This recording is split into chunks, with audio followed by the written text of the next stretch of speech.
Before we go into the podcast, I want to just talk about a business that I've set up with my friend George. It is called the Podcast Introduction Group. So if you want to join and be able to be featured on 24 to 48 podcasts to be able to reach an amazing audience, this is the place you need to go to. Podcast, being a guest on podcasts, is automatically establishing you as an authority and is able to build your personal and professional brand. We handpick of a bank of podcasters that we have to be able to grow your business and brand. We do 100% of everything that needs to be done by my team. You do not need to lift a finger. You are able to expose yourself to new and relevant markets by going on other people's podcasts. You also are able to create brand loyalty. People will love listening to you and coming back to your products or services, and it's able to increase your revenue. So if you want to be able to get involved, you can sign up quickly, registered with an account manager. There's an onboarding call where we target the podcasts that you want to be on, the type that you want, whether it's entrepreneurship, business, health, fitness, whatever it is. We then match you to those podcasts and you can start your journey. We have regular catch-ups with our account managers, and Google ranks you when people search for you. So when people are searching for you, you're able to see your podcasts at the top of the list. So if you are interested in being a podcast guest on multiple podcasts, we are the place to go. If you go to podcastintroduction.com and go and register your details, we will have a quick call with you, match your podcast that you want to be on, and we can then start this process ASAP. Thank you so much for your time. I appreciate it. Back onto the podcast then. Just one last thing before we go into the podcast. I just wanted to talk to you about the fact that I have a YouTube channel that has been going for quite some time, and I am recording and releasing all of my interviews with some short videos as well on YouTube. So please do check it out. YouTube on Absolute Business Mindset. You'll see a bunch of interviews there, all the longer format interviews and some short videos as well. So please enjoy that. And here goes with the podcast interview. This is the Absolute Business Mindset podcast, created and hosted by Mark Hayward. This podcast will interview entrepreneurs, business owners, and people in their careers. We will delve into their journey to success, key life milestones, and go deep into their area of expertise. Get ready to learn from others' successes and failures. Today we have Martin Saenz, who's the managing partner of Bequest Funds. Hello, Martin. How are you today? Good, Mark. Thanks for having me on. Absolute pleasure. Thank you so much. We're going to have a lot of fun here today. We're going to talk about your business, your career, and we'll go deep into that, which I'm looking forward to immensely. So let's start first of all. You did a degree in philosophy. What made you decide to do that? I think just kind of love for knowledge, and I like, I've always been a kind of fan of reasoning things out, and I still kind of do that today. I mull things over and like to be strategic, like to be intentional about what I do. So the philosophy degree fit right into that. So there is philosophy. What some people don't realize is that it's based on logic, isn't it? It's building up a thought process upon logic has been. So do you think that basis of logic has helped you throughout your business career? Yeah, absolutely. Absolutely. Just kind of the learning how to think on a more structured level would help any individual. I mean, anyone can, I know a lot of college teaches a lot of technical skills, and, that's great. And one can, transition that into the workplace. But just to be able to think on just a very kind of raw level is important. Awesome. And then you did an MBA after that. What made you decide that you needed that additional education with an MBA? I'd say the business world, when I got out with my philosophy degree, is as much as I could critically think, the business world didn't value for the philosophy degree too highly. So I figured going back and getting a business degree, a more technical degree, would be helpful for my career. Makes a lot of sense. And did you find that, because what I've heard from other people, I've not done an MBA myself, but what I found from other people is that MBAs are often geared towards corporate jobs like consultancy or management consultancy or even sort of finance roles. Did you find going towards a sort of business owner, entrepreneur, that it maybe wasn't as useful as maybe it would have been if you'd gone into corporate? Yeah, absolutely. I put very little of the MBA to use as an entrepreneur. That's just me. That's just my own personal take. Yeah. I found that a lot of peers in the MBA program went on to be consultants and, work for large consultancy type firms or work in large corporations. And that just wasn't me. I found that out after going through the program and getting a management job where I was managing over 100 people. And I was just kind of hating every minute of that experience. What was your first job coming out of education? I managed a call center for Sears Roebuck, and so it was just a call center environment, high contact, lots of call center reps, lots of kind of mid-level management, and there was just kind of high pressure environment. And did you not enjoy that sort of environment? I didn't mind the people themselves. It was the whole corporate structure where there was a lot of politics and a lot of negativity, and people were always fearful for their jobs, and so they were kind of stepping over each other, and so there wasn't this collaborative type environment, and so it just wasn't. It was a big turnoff for me. Right. And then you co-founded a museum exhibit in early 2010s. Why did you create that? Yeah, so after my wife and I decided, corporate America wasn't going to be a fit for myself, and we decided to go out and do our own thing. And so at the time we were living in the Washington, D.C. area. So we decided to open up a federal contracting company that sold museum exhibits to the federal government. So we launched that company, and it took a few years to get off the ground. Wow, that's a very niche area of business. What attracted you to that? What was the thought process to museum exhibits? Sure. So this was after kind of a year of soul searching, and my wife and I took off, and we were reading books and going to seminars, and really just, we knew our end game was going to be in the real estate investing area. However, we also knew that we needed ongoing cash flow from a business to be able to sustain, our vision or just kind of objectives in life.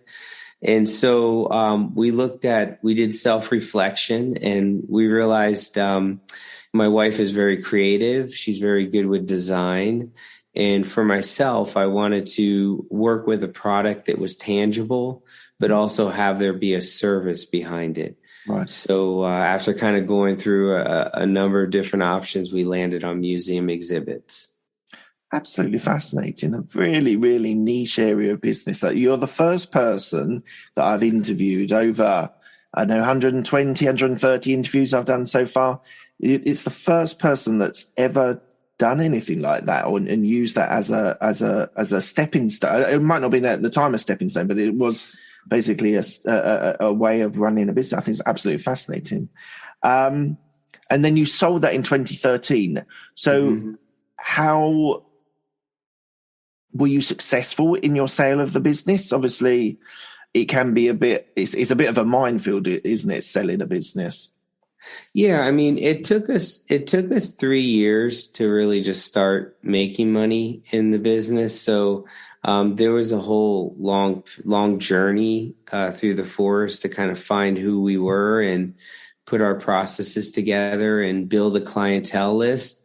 But over time, we obtained contracts with the Pentagon and many other kind of prestigious federal installations. So we started landing lucrative long-term contracts. So by the time we sold the company in 2013, my wife and I built a portfolio of real estate property we were managing, and the business was at a peak in terms of top line revenue. So it made it more appealing when we listed it with a business broker to sell. But it did take about a year for the whole sale to take place. And we will move on to your current business. I'm just absolutely fascinated by this. What sort of exhibits? What type of things did you sell to government contractors? Sure. So when you go into federal buildings, you will find a lot of not just artwork, but you'll find a lot of displays up against the wall in terms of like murals, display cases, mannequins, various types of artwork. And so there's a whole, there's a whole initiative that a lot of the federal entities have, whereas they have to express what the value of their entity is, and they have to go and communicate. So because different federal entities are always vying for attention and vying for federal dollars in the budget. So one of the ways they're able to kind of express, what their initiatives are and their mission is to do it through exhibit displays. Oh, that's fascinating. Thank you very much for your answers. Okay, let's move on to your current business, Bequest Funds. So why don't you tell me a little bit about what you do, who you serve, and how you help? Sure. So in 2013, I was looking for kind of the next venture to do after we sold our company. And what I landed on, I went to a local real estate investor club, and I stumbled upon a note investor. And what I learned is that you can buy mortgages in the secondary mortgage market whereby the homeowner hasn't made a payment in 4 or 5 years. And you can pick those up at a discount and work with the homeowner to create a payment plan to help keep them in their home. Okay. So I set off just to learn everything as I could about it, and really just kind of bought some mortgage loans and gave it a crack. That's really interesting. I'm just thinking through from you, because I'm based in the UK, I'm based in London, and we would probably call it repossessions. So places that repossessions are slightly different, because repossessions are, from what I understand, are properties where people haven't been able to pay and they're losing their property. Mm-hmm. And in theory, you can pick up deals that way. But actually, the note investing is actually you're buying the mortgage. Is that right? You're in essence buying the mortgage, and what the owners pay you to pay their mortgage off. Correct. So how it works, how the whole sequence of events works is you have a bank that originates a mortgage for a homeowner, and over time, a portion of the mortgages that the bank originates go into default. Something happens in the homeowner's life, whereas they could have a divorce or lose their job or some health circumstance. Yeah. And so over time, the bank will go and bundle those into pools and sell them into the secondary mortgage market to a hedge fund like ours. And the hedge fund has a decision to make when they purchase these mortgages. they can purchase the mortgage and get set up legal to start the foreclosure process, which is probably similar to the possession process in the UK, right, whereby the bank exercises the lien on the property and goes through the court system to take back the property, so that the bank can now have a real estate owned asset called an REO, and they own the property. Or the hedge fund, like our hedge fund, and what I learned early on is it's more compassionate and more profitable from a long-term standpoint to do everything possible to work with the homeowner to keep them in their home and create a long-term cash flow stream for your company. And that's how we operate our company. So in a way, you're kind of supporting the mortgage people who have gone through a difficult time, and are you guaranteeing their mortgage payments? Yeah. So when we purchase the mortgages, we assume all the rights and responsibilities of the originating mortgage lender. Right. So we have the ability to go and create any kind of loan modification program that works. And what we do is we look to see what the homeowner can afford and try to match it with what our return expectations are for that mortgage. And in essence, we're looking for a win-win where everybody wins. The homeowner can afford the payment, and we can accept the payment given what we need from a return perspective. So if a mortgage is like 25 years or 20 years, something like that, left to pay, and they went through a difficult time, if they could only pay half the mortgage payments, do you pay the other half and then they pay you at a later stage? I'm just trying to get to really understand what your business model is, because are you paying their mortgage and then they pay you over a longer period the rest of their loan? Is that how it works? Yeah, so close. So actually what we do is we modify the original terms of the loan, and we have the ability to do some forgiveness of debt. We have the ability to lower the interest rate, extend the mortgage term out. Right. So there's a lot of things we can do to set the homeowner on a new course with their obligation. And so at the end of the day, once we get through that agreement phase, then the homeowner will pay us directly. Right. How risky is note investing?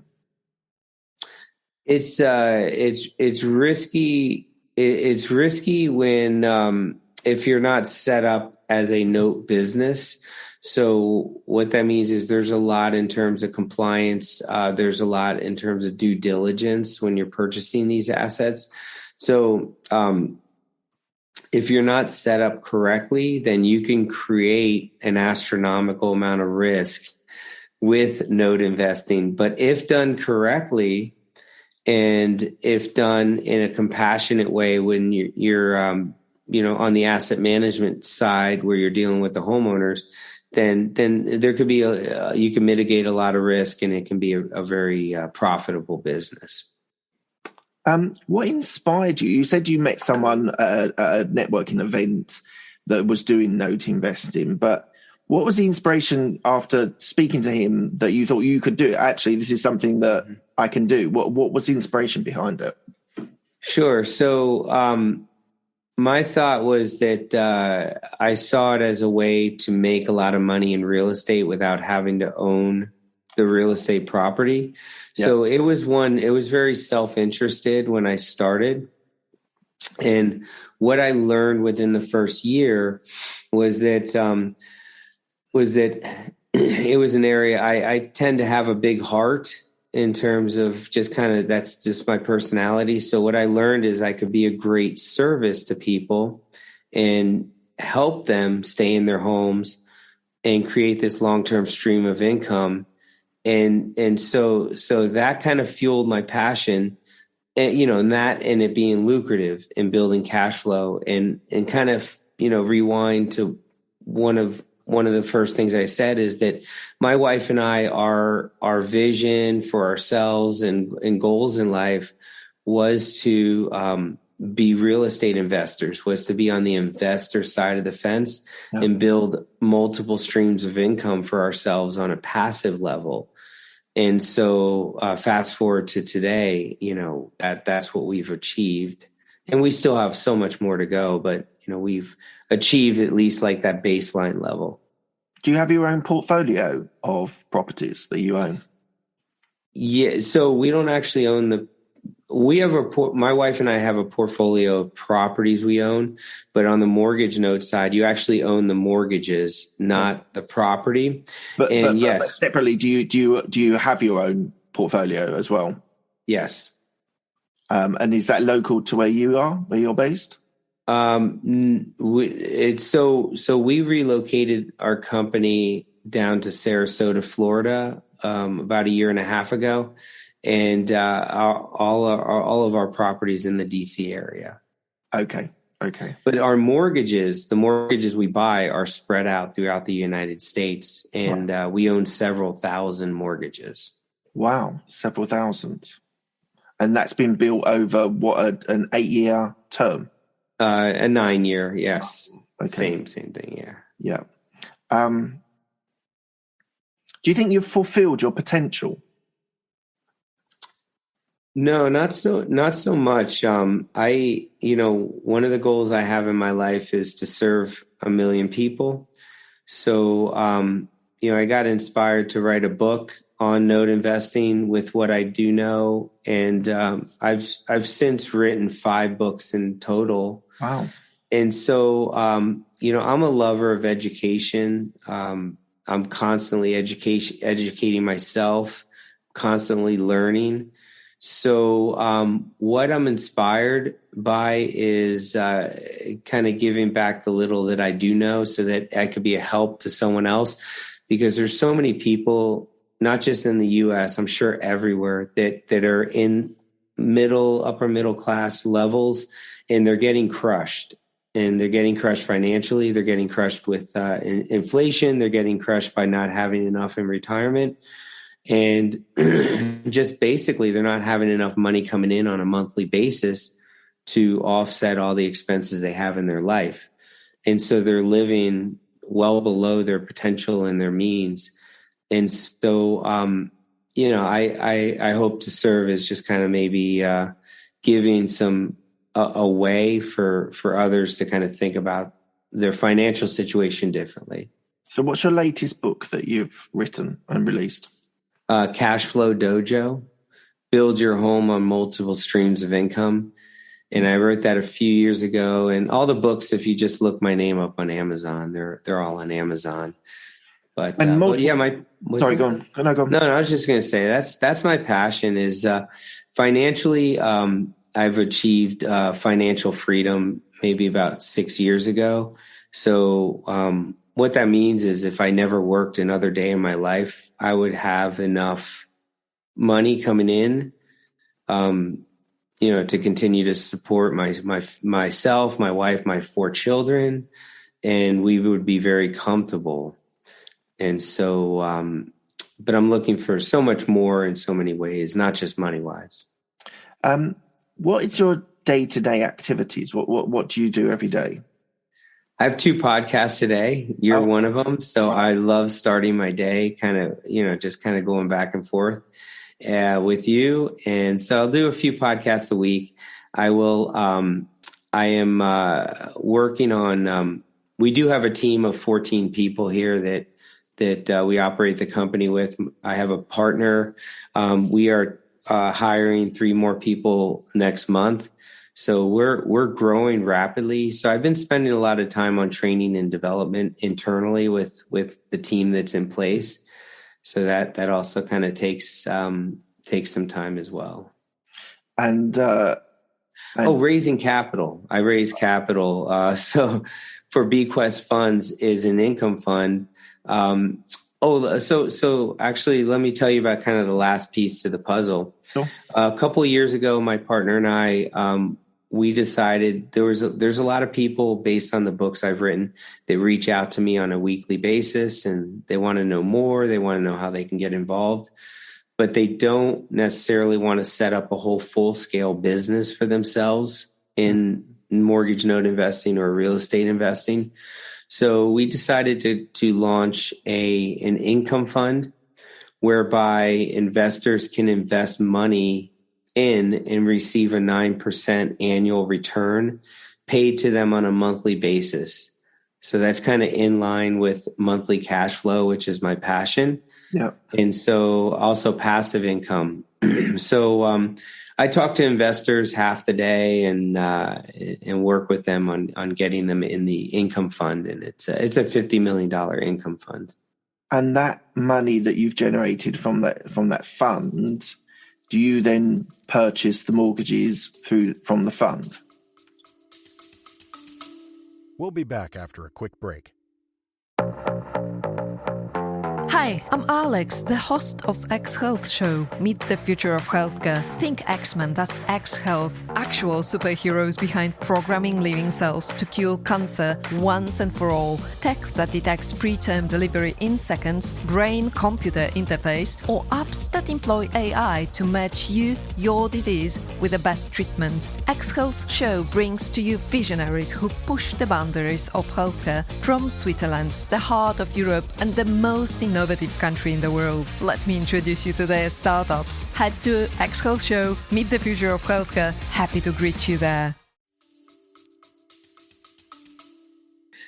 Yes. So, yes, it's like a match investing, what we consider. So what that means is if we only buy seasoned performing mortgages in that fund. So there's nothing distressed. Everything coming in is performing how it needs to. So what we do is we will find an opportunity that may cost $2-3 million to purchase a pool of loans, and we will then go and talk to our investor community and raise $2-3 million to purchase the mortgages. Okay, thank you. How do you handle economic downturns? So we've gone through a pandemic, which has affected economies all over the world. How do you sort of mitigate those economic downturns periods?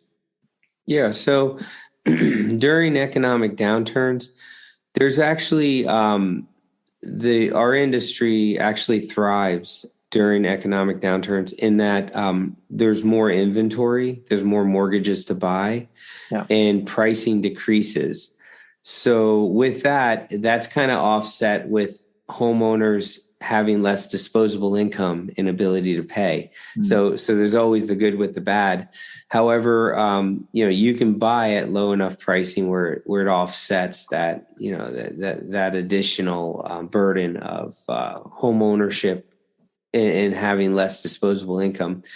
So actually now during, economic upturns, like where the stock market's doing what it's doing and all real estate values are through the roof, now it's actually more difficult to find mortgage products to purchase. And that's kind of where it's at. So, but as it relates to COVID, what's interesting is a lot of the news, came out and, because they're sensationalizing everything, and they would talk about all the moratoriums and all the restrictions that a lot of lenders have had to collect on money that was due.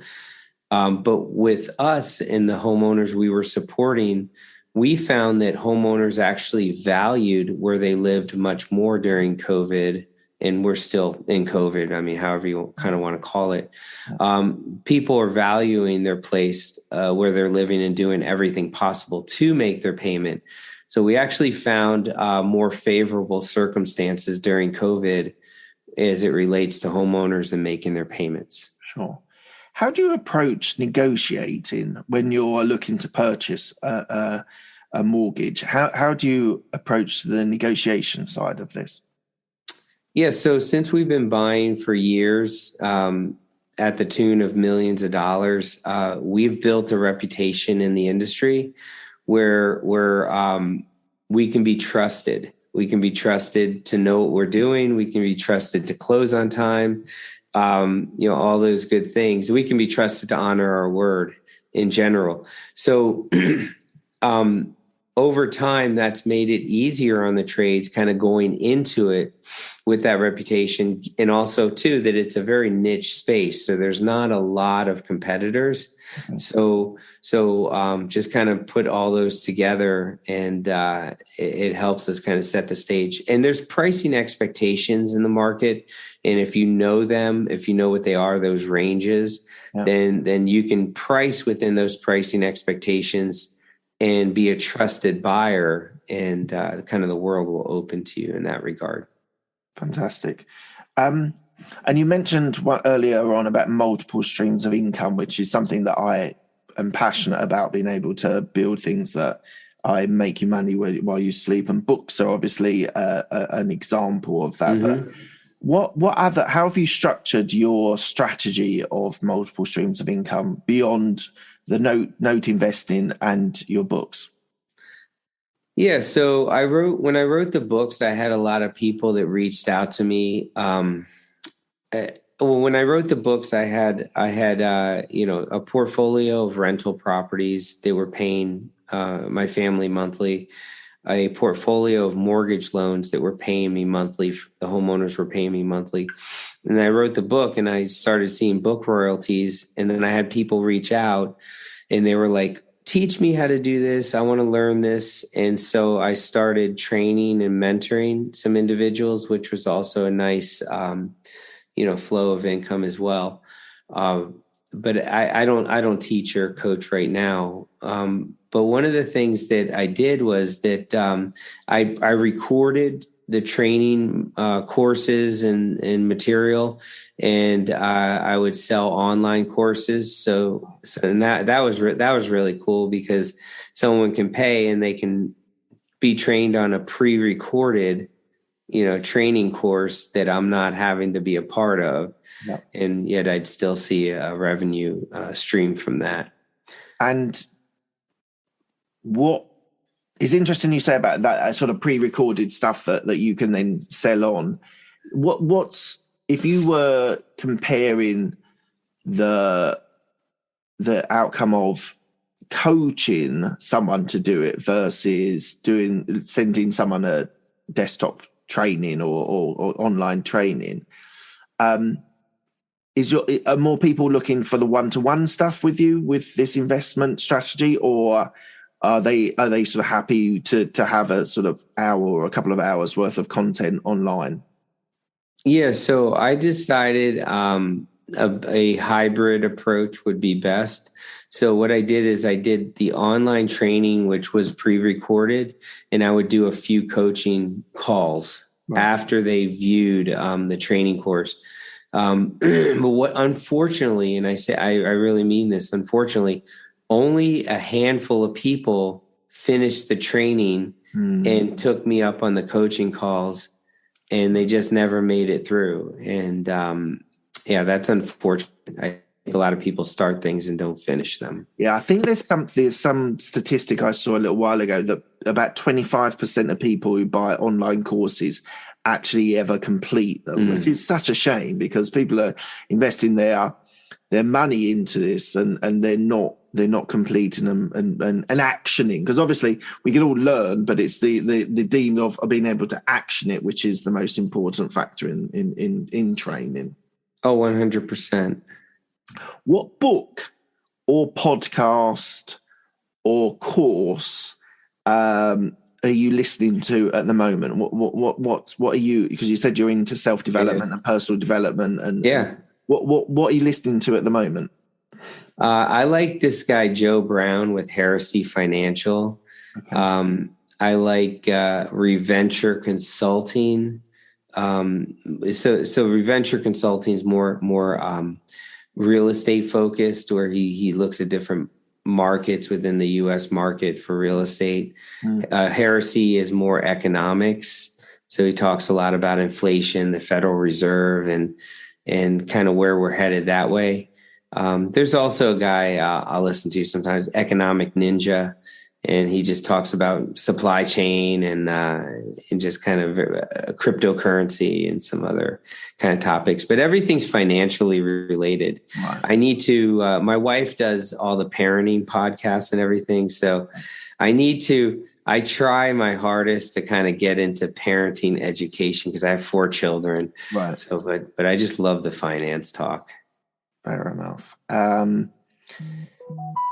If your friends could describe you, and these are friends rather than business partners or people you JV with, if they could describe you in a few words, what do you think they would describe you as?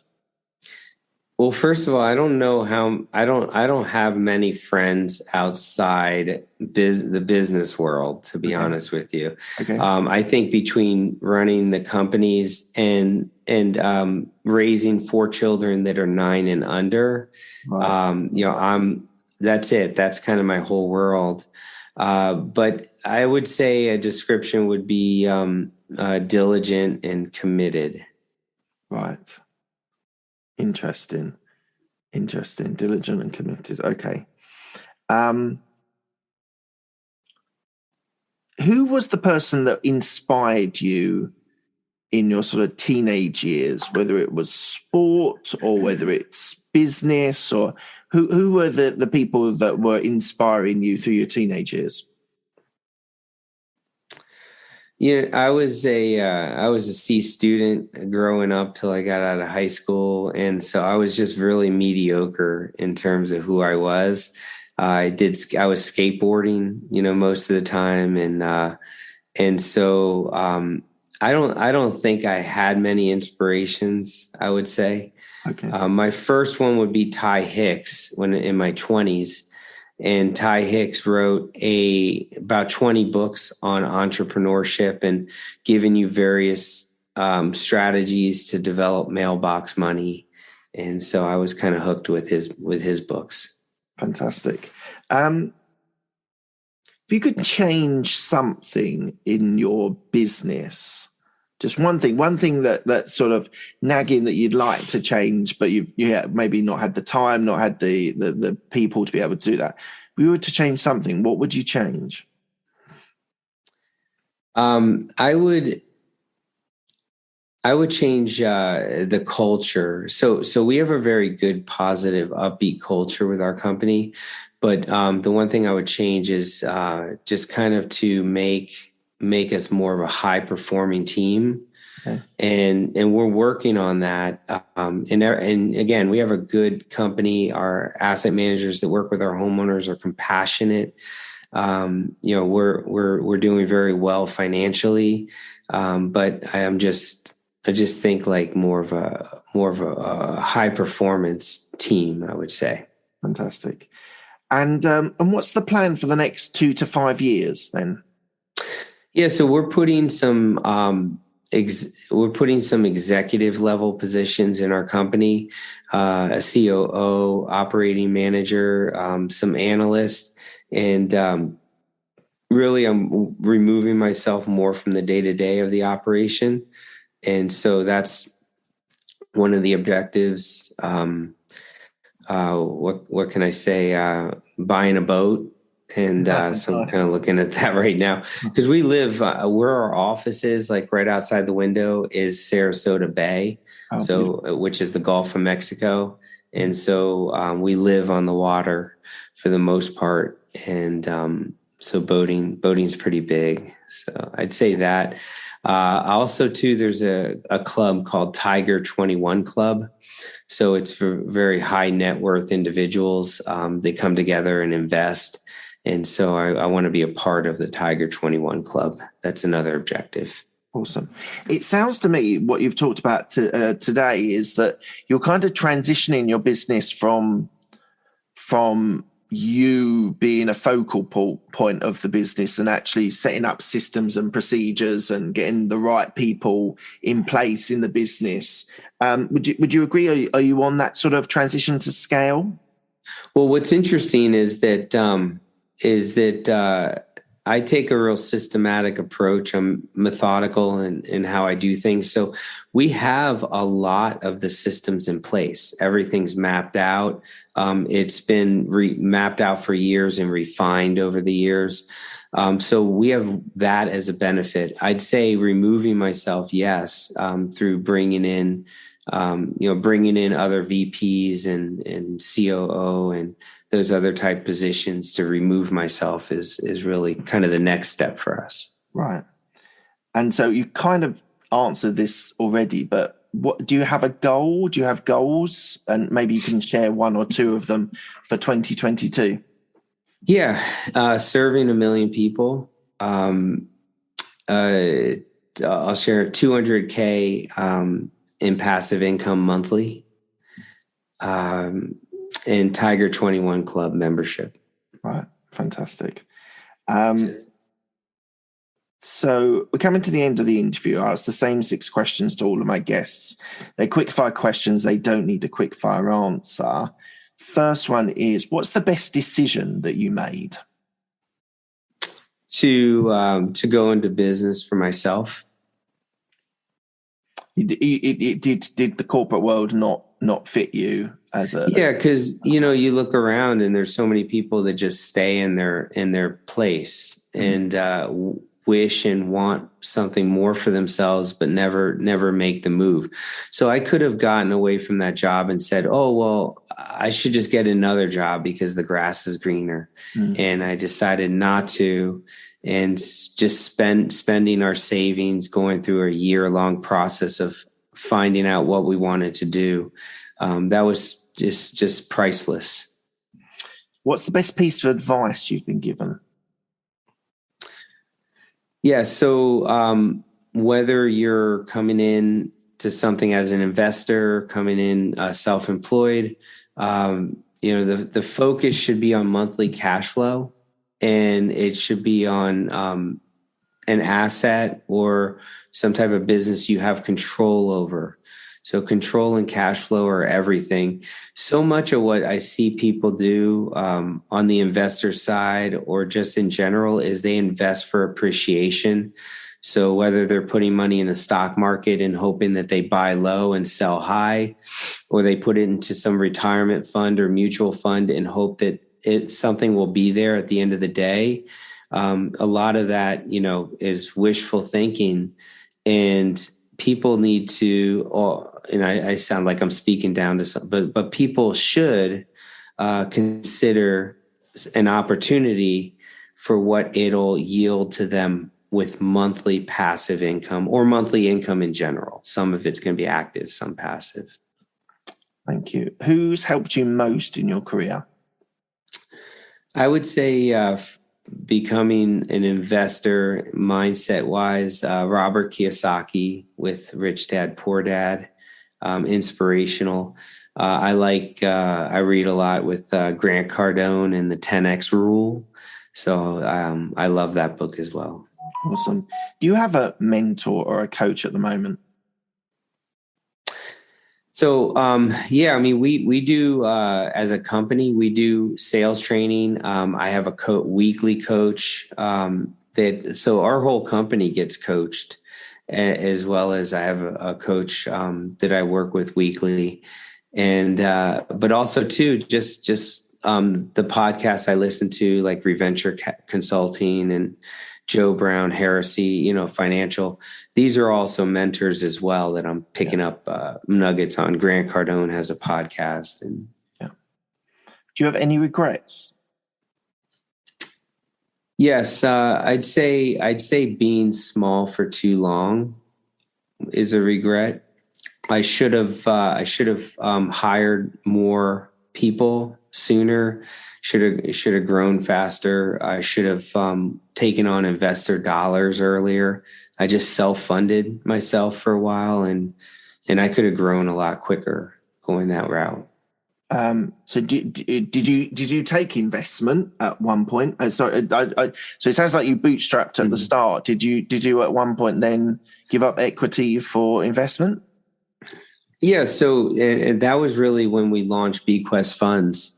And, 2 years ago, that's when we started formally taking on investor dollars and giving up equity ownership and paying out monthly.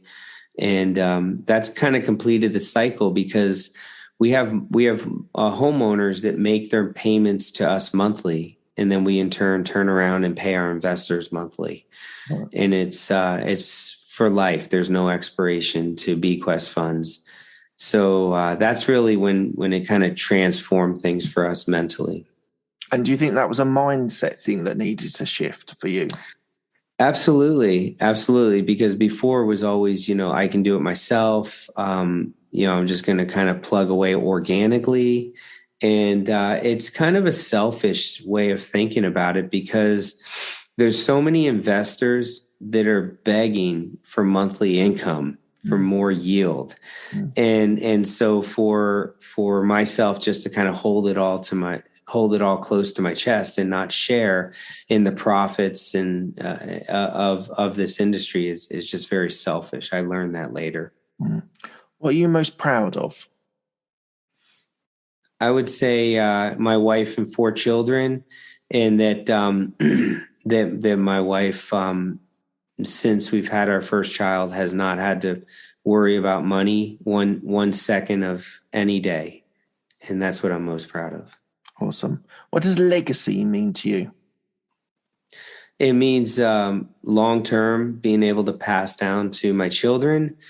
And that's why we created the name Bequest Funds. Bequest is a legacy play as an evergreen fund that never expires. So I'm the largest investor in the fund, so myself, with my own cash. And so my intention is to have this be something I can pass down to my children after I pass away, and they can receive monthly passive income, and they can pass it down to their children. Right. So this is what it's all about for me. Fantastic. And lastly, where can people find you if they want to reach out to you? Yeah, you can email me at martin@bqfunds.com. Or you can go to bqfunds.com, which is our website. And ask me any question. It doesn't have to be investment related. I mean, just ask me any question. I'm here. I'm an educator at heart, so I love helping people. Fantastic. Okay, thank you very much, Martin. I really appreciate your time. Thank you for your explanation. Thanks a lot. Thank you, Mark. Thanks.